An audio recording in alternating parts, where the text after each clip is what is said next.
Do you want to know how you can get people to not only open and click on your emails, but actually anticipate them showing up in their inbox? You're going to want to stay tuned to this week's episode. This is a question that came to me over on LinkedIn when I put out a call to topics for people that they had questions on. And this is one that came up. And a lot of times we do a lot of effort to get leads into our funnel, and then we do not do a great job of building conversation, getting to know those leads, and ultimately turning them into customers. So we're going to dive into how to not only create urgency and excitement for people to open your emails almost every week, but also we're going to talk about how to continue them onto the journey of becoming a customer. So without further ado, let's dive into this week's episode. Hey there, I'm Elisa Connor, ex-corporate marketer turned entrepreneur. And along the way, I made all the mistakes just so you don't have to. Chances are you have a pretty full career. You've got experience, expertise, and probably a whole lot of education. The problem is people can't find you. This is why each week on the Second Act Entrepreneur Show, we feature expert education, marketing insights, and mindset shifts that are going to help you create a profitable business so you can secure your legacy, ensuring that you thrive not only in your first career, but also your second act. Welcome to the Second Act Entrepreneur Show. Email marketing is the best way to captivate and enthrall your audience, as well as build trust with them. Yet, I've heard from so many people, it's so hard to write emails. Well, I'm here to tell you there are some fun and exciting things on the horizon that are going to help you do just that. But to get you started, I've created a brand new guide that helps you create that first sequence. It's your welcome sequence, which basically is a hi, great to meet you, so good to know you, here's a few things that might help you out kind of sequence.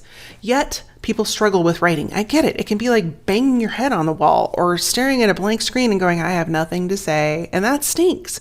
So I've made it easy for you. You can get access to this guide for free over at elisaconnor.com/email guide, all one word. And you can grab your copy today. So if you're struggling with writing that welcome series and you don't know what to say in those first few emails to build rapport and trust with your audience, you're going to want to go grab this guide. It was created with you in mind to make it easy for you to get this done in less than an hour.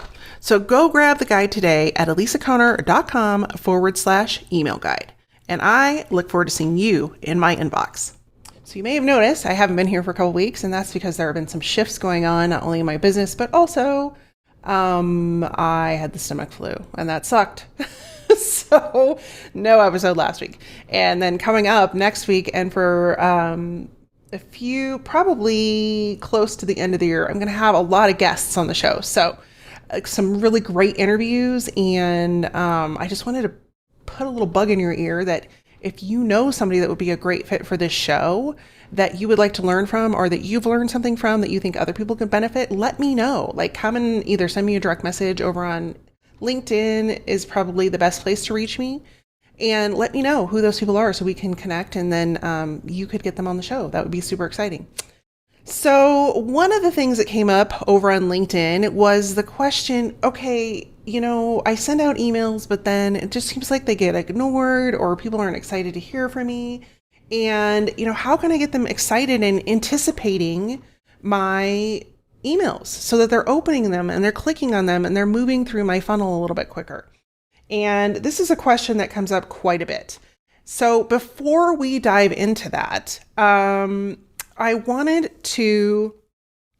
been doing a little bit of research just based on basically on sales in general and emails that generate sales and things like that. So along with my own testing as well as what's going on in the marketplace, I just kind of wanted to see what was happening. And we have probably heard this before, that it takes multiple times for you to show up in front of someone before they even know who you are. And then it takes even more times for you to show up, specifically talking about their inbox, for them to recognize who you are and realize that they actually do want to hear from you. But most people will give up after one or two tries. Like, they'll send one or two emails, and if they don't get any sales, they're like, well, that didn't work. And that is I don't know if it's programmed into our human nature, but it is across the board. I don't care if you're doing it as an entrepreneur or if you are putting forth the effort as somebody who is in, say, a sales position in a corporation. If you don't put forward the effort to stay in front of that person and connect and create conversation and build a relationship, they not only don't know who you are, but they're not going to open your emails. And so typically, one of the articles that I read was specifically about cold emails, and I was taking what they had to say with a little bit of a grain of salt, because cold emails are typically people that have bought lists or have scrubbed lists from social media, and those people are not on their email list. So that's cold selling via email, which I am not a fan of. There are much better ways to get in front of someone rather than sending them a cold email. And in my opinion, those are very outdated sales techniques. In fact, I remember working for Canon at one point. It was like 2008, 2009, and in their sales department. And one of our requirements as a sales rep was to make 10 cold calls a day, or 20, I don't know. It was a ton. It was like maybe 50. It was like 50 calls, or I don't know, it was a week. But anyway, it was a lot. And I was like, this is such a waste of time, because these people don't know who I am. They don't want to talk to me. I don't know anything about them. How does that work? And so, but it was so outdated. They're like, nope, that's what you need to do. And if you don't, you're not meeting your quota, blah, blah, blah, blah, blah. And it was a very antiquated way of trying to sell products. But that is often the case of what happens in corporate America. This is the way we've done it. This is how we've always done it. This is how we're always going to do it. Well, times are changing, and COVID was a big instigator of a monumental change. So if that is how you are still going about getting customers, is just picking up emails off of social media, for example, and emailing them, that is not going to be a good way to increase sales. So I want to give you some opportunity to look at the way you're doing things and instead shift things on their head a little bit so that you can get better traction. And so one of the statistics that I looked at is that, which I thought was interesting, is that cold emails are actually twice as high of return on investment than cold calling, but still there are better ways to improve that even further. And so we come back to our question, which is, how do we get people excited and ready to open our emails, click on our emails, and want to hear from us? And the first thing is, it may seem very simple, but get the right people on your list. Now, when I say that, oftentimes when we're in business building mode, we want everybody on our list. And so we will partner and collaborate with just whoever says yes. And I remember earlier in my business, this is probably 6 or 7 years ago, when I really started to move into like sales funnel building and online building of courses and that sort of thing. And I was approached by somebody, I think it was on Instagram at that point. She was a business coach and very nice lady. But one of her, I don't know, one of her shticks in her business was to reach out to people that she thought would be good fits for her audience and then invite them to be part of a collaboration. It was a paid collaboration, so you had to pay to be in it, but it was a very minimal fee. I don't know, it was like $50 or something. And I was like, sure, why not?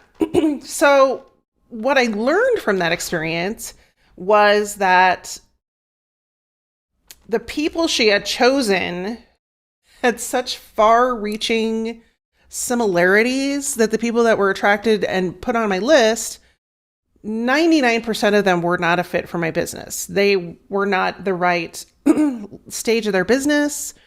They did not necessarily need the services I provided at that time. All the different things. So no matter how many emails I sent them, they weren't going to open them because, one, they didn't need what I had and they weren't a good fit for what I do.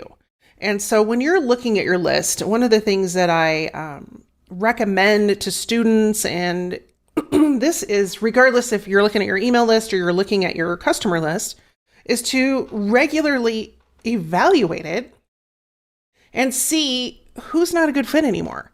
And so there's some pretty good key indicators to see if whether or not somebody's a good fit.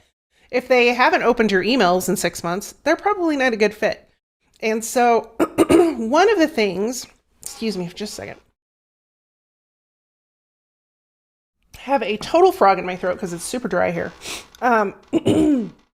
One of the things that can help you succeed in getting your emails opened and clicked on and get people excited to read them is to make sure you're in front of the right audience. But that also means pruning your list of people that aren't a good fit. And there's a couple benefits to this.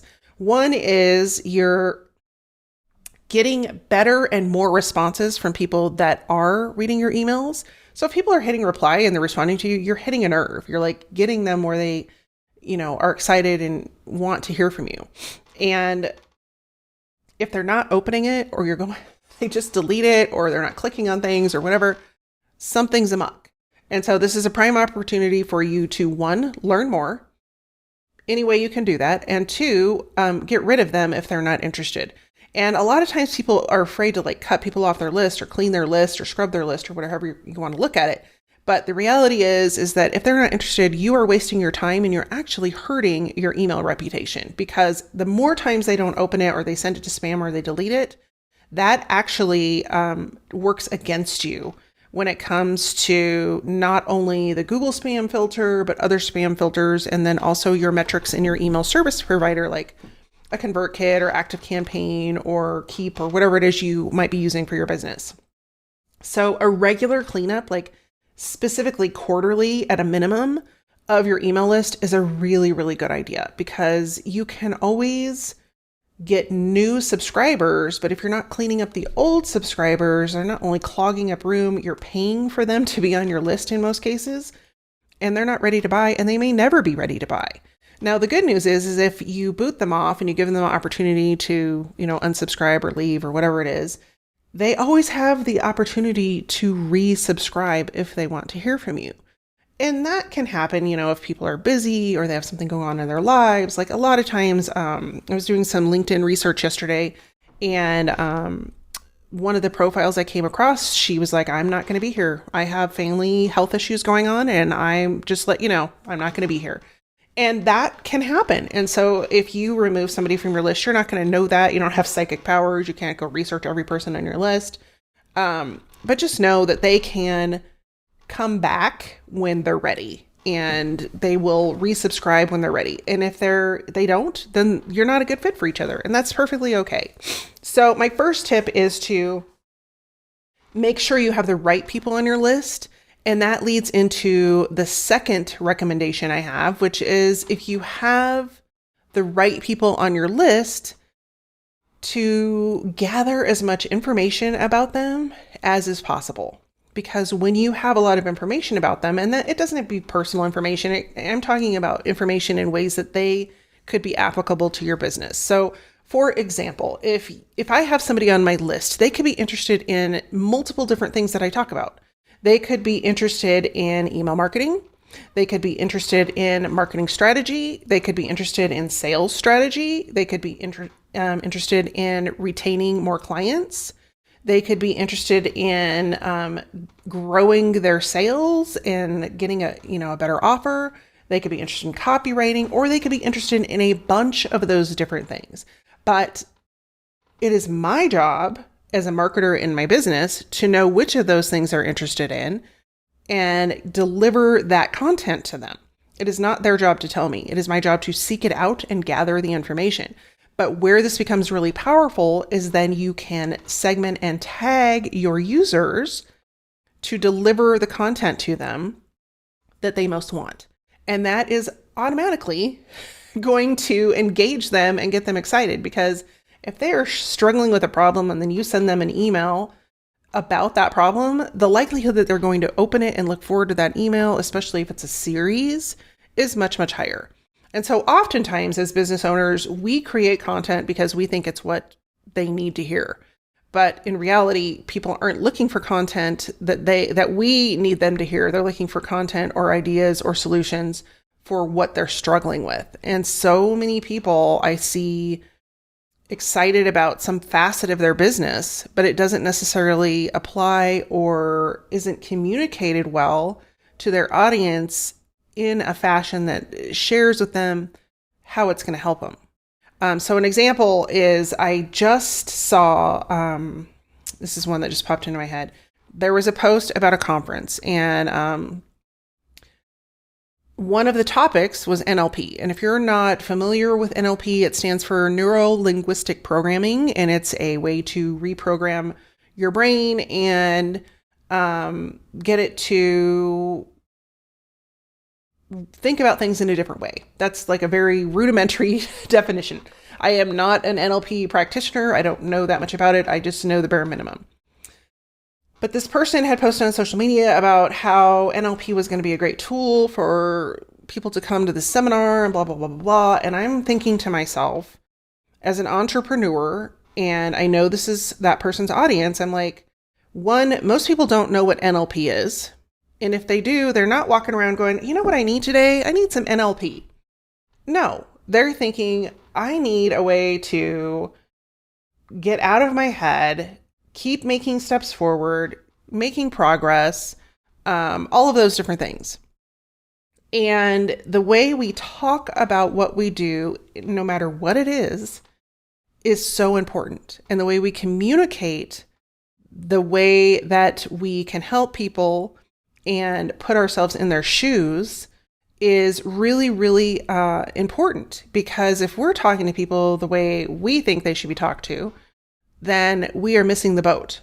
Another example is I've seen so many ads recently, but one is the way it was a health coach, and the way she was talking to her audience was so condescending. And she probably doesn't even realize it's condescending, but it was, I can't remember exactly. It was like,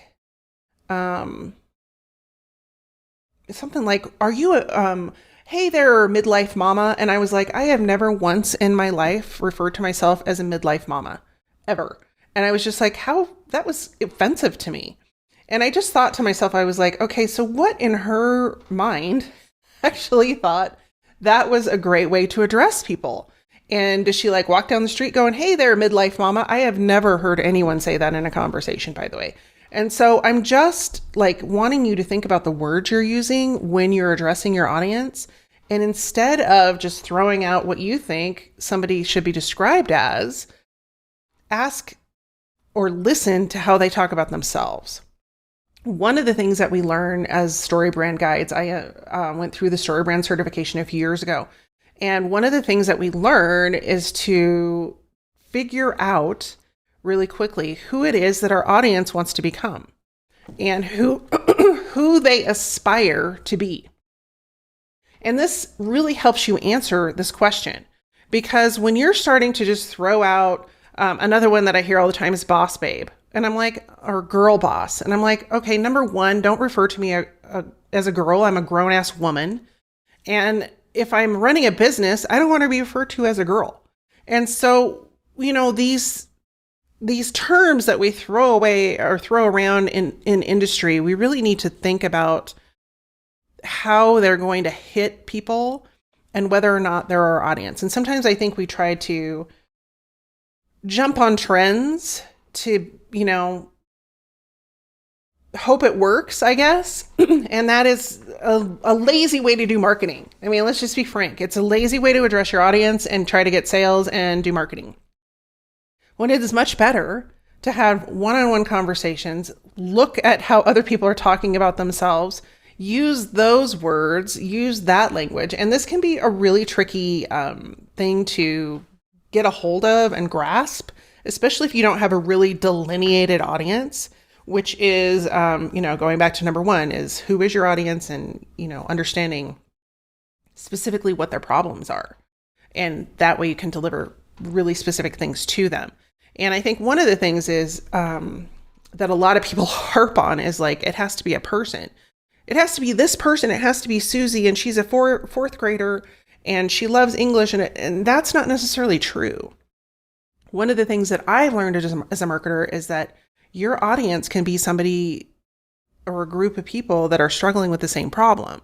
And so, for example, my audience is people that are struggling with, they have a list, they don't know how to communicate to that list, and they certainly don't know how to turn those people into customers and increase their revenue. And so think about how you're talking to your audience and what characteristics you've put around them and how you could morph those so that you are talking to them in a way that engages them and excites them and gets them interested in what you're offering. And, like going back to the NLP example, if you're offering an NLP program, more power to you. Like NLP is a great tool. Focus less on the tool, more on the results. And if you do that, you're going to see a quick shift and turnaround in the way that people not only listen to you on social media, but open your emails, engage with your emails, and respond to what you're saying and talking about, because you actually have shown an interest in them versus product pushing. So that's number 2. Number 3 is one that I talk about all the time, and that is show up consistently, more often than not. And this happens regularly. People will get really excited about emailing their list because they have a product to push, and you don't hear from them the rest of the time. And even if you do, they are pushing their next webinar. They're pushing their next training. They're pushing their next collaboration. They're pushing their next podcast episode. It's always something push, push, push, rather than pulling information, ideas, conversation, whatever it might be from your audience. And sometimes it can be challenging to know what to put in those emails. And I get it. Like, it's not always easy to come up with content every week, but people relate to stories. And when you can weave whatever story experience that you have going on into your product offering, your new promotion, all those sorts of things, then it's easier to ask. And a lot of times people try to focus on, I know there's a particular email, what am I trying to say? An email that I'm subscribed to. And one thing is that I know this person does not have their stuff segmented very well, because I get 2 emails from them every time they do something. And I'm like, okay. But the other thing is that every email that they send is some push for something they're doing. And just, they try to push it across like it's a benefit to me, but it's just, you can anticipate the sale for the next thing. And just once I'd be like, oh, it'd be really nice to have like an email from this person wondering what's going on with me. How am I doing? What do I need? And I always look at email writing when I'm creating emails as an opportunity to write a letter to someone, to one person. And, even if 1, 2, 3, 5, 10 people respond, that's a win, because all of those people that have responded and told me, hey, I really resonated with this, and it made me think of this. Well, if you can track that information and you can use that in the future to engage, chances are if one person resonated with it and responded, that many other people also resonated, they just didn't respond. And it made me think of, recently I was at Hallmark, and it's funny because I really don't like shopping. Like, I've never been a huge shopper, but now that I'm older, I just don't really like shopping. But Hallmark is one of those stores, and I don't know if it's sort of nostalgic for me, so that's why I enjoy it. But I went because my mom, every year, we have like this, I don't know if it's a contest, I don't know what it is, but Hallmark makes these little they're solid chocolate balls. And they're just small. They're maybe like an inch big, but they're solid chocolate. And so it's kind of like our little Christmas treat, and we each get a bag. And so we went to one Hallmark. I went with her and took her shopping, and they only had one bag, like, because they sell out of these things like constantly. And so I asked the lady to look up, like, okay, the next closest store, do they have any? And she looked it up, and she's like, yeah, this store has 4 bags. So of course I go, and they have 1. But it was fine. I was like happy they had 1, because my mom got her bag and I got my bag, and we're good. But the difference in customer service and engagement was night and day. So the first one we went to was in a mall, and the girl could have cared less. Didn't say like hi, didn't offer to help us with anything, just kind of stared at the ceiling like, I'm so bored, I can't believe I have this job. And then when I went to the other one, it was laid out nicer. They had like cinnamon candles burning. I walked in, they're like, hey, hi, welcome, thanks for coming in. And like a totally different experience. And that's how people look at your emails. It's night and day. It's like, hey, whatever, can't be bothered, here's what I'm selling. Versus like, hey, how are you? What's going on with you? I'm concerned about this in the industry. Is it bothering you? Or I'm experiencing this. Are you experiencing it? And having those conversations and opening that door. And so if you really want people to engage with your emails, look forward to your emails, then one, you have to show up consistently. And writing one email a week, yeah, I know it can be tough. I've missed a couple for the last few weeks because I haven't felt well and I've had a lot going on. But normally I am consistently emailing every week. And people know that they can expect me in their inbox at least a couple of times a month. And typically those emails are all value driven and about them.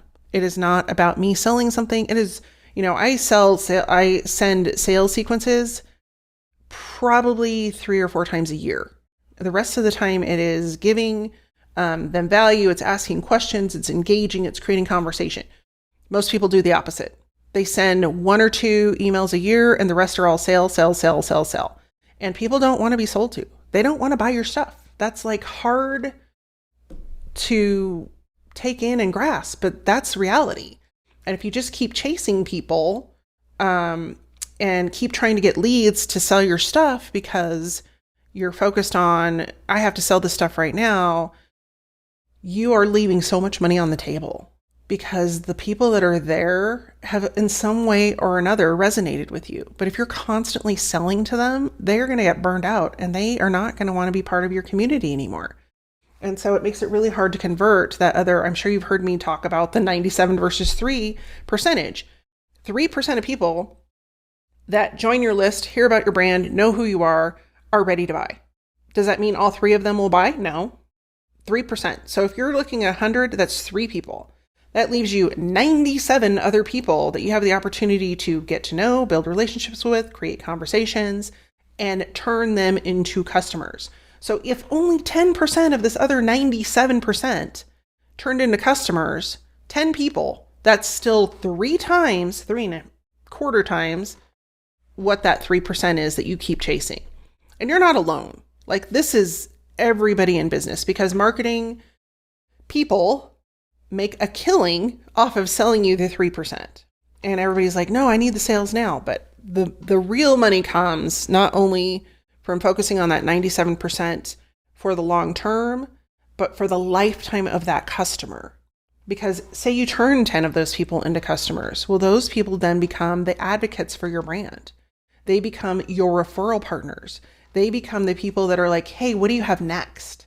And so that is how you build raving fans. That is how you build a community of people that not only are fans of yours and are going to tell other people about you, but they are ready and primed for whatever it is you offer next. And that's where the real money comes in. So those 10 people could be worth hundreds of thousands of dollars because you've already won them over. And it's so much easier to continue to sell to those people and get them to be your brand loyalists with their friends, their family, with other people that they work with, because they've had a great experience with you. And that's where so many business owners drop the ball. They sell to them and then they're off. And so if you want people to pay attention to you in the inbox and to pay attention to you long term, you have to take the time to nurture that relationship and build that connection and continue to serve well beyond the exchange of credit card information. And so tip number 4 is to make it all about them. And most people won't do this because it takes time, it takes effort, and there isn't an immediate return as them pulling out their credit card and paying you. So I recently had another experience. I'm always looking for ways to grow. And I signed up for a coaching program, and it's like a little mini, I wouldn't say it's a coaching program. It's a little mini coaching program. And I was super excited about it. And I've already had, what am I trying to say? Some trepidation about the program. So it starts this week. There has been really poor communication about what's going to be covered, how we're going to do it, what the agenda is going to be. Like, I just feel like I'm in limbo. And it made me think about like customers. When they purchase from you, if you've left them in limbo and you don't give them the assurance that everything is going to be fine, this is what you can expect, this is what's coming, this is where you show up, this is, all of the steps that we just assume people know, then it does two things. One, it raises the anxiety for that person because they don't know what to expect. And that anxiety leads to refunds.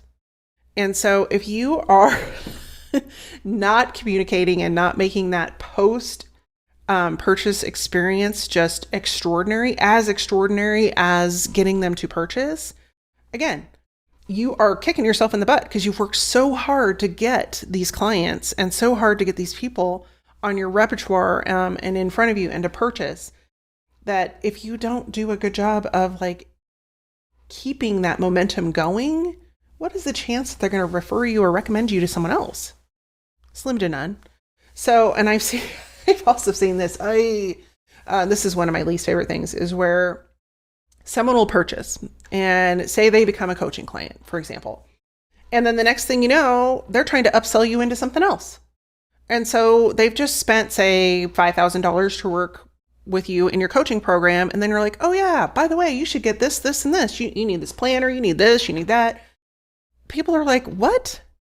And so without giving them an experience of what you can do and how you can help them and how you're going to transform their business, their life, their whatever, before you start tacking things on, is really not doing yourself a good service. Like, if you get into the coaching and then you say,